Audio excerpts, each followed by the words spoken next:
이른바 검수완박 중재안으로 여야가 정면 충돌을 하고 있습니다. 국민의힘이 지난주에 마련된 합의안에 문제가 있다면서 재협상을 요구하고 있고 민주당은 합의안 그대로 처리하겠다는 입장인데요.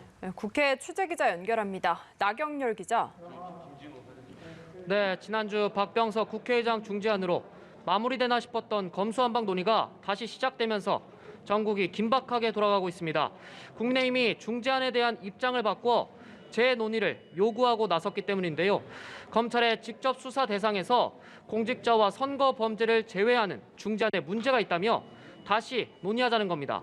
하지만 민주당 여야 합의로 마련한 중재안대로 4월 국회 안에 입법을 신속하게 추진하겠다고 주장했습니다.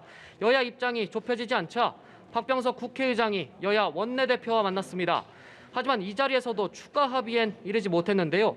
이에 민주당이 검찰의 직접 수사 대상에 선거 범죄를 1년 6개월간만 포함하는 안을 제안했지만 국민의힘이 받지 않는 등 여야 협상은 진척되지 않고 있습니다.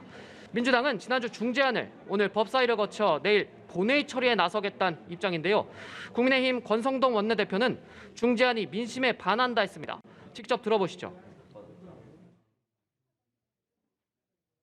여야가 합의했다 할지라도 국민 동의를 얻는 것이 우선입니다.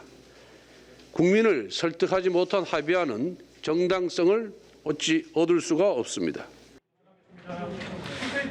민주당은 윤 당선인의 뜻으로 국회 합의가 파기됐다고 강하게 비판했습니다.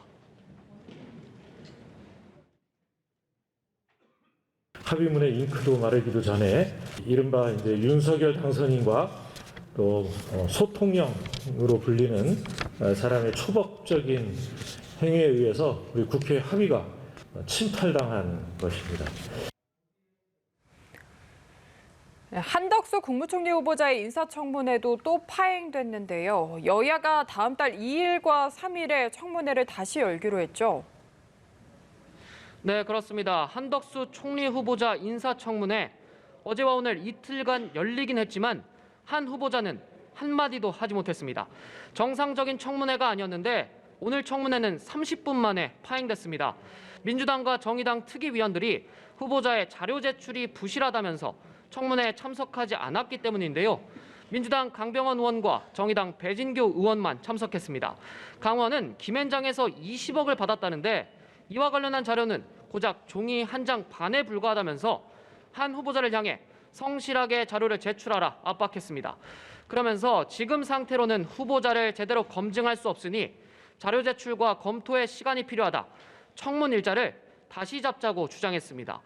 이에 국민의힘 인사청문 특위 간사인 성일종 의원은 새 의사 일정을 양당 간사가 협의해서 청문회를 열어야 할 것이라고 말했습니다. 국무총리 인준에 다수당인 민주당 협조가 반드시 필요한 상황을 감안한 걸로 풀이됩니다. 이에 따라 여야는 한 후보자 청문회를 다음 달 2일과 3일 이틀간 다시 열기로 합의했는데요.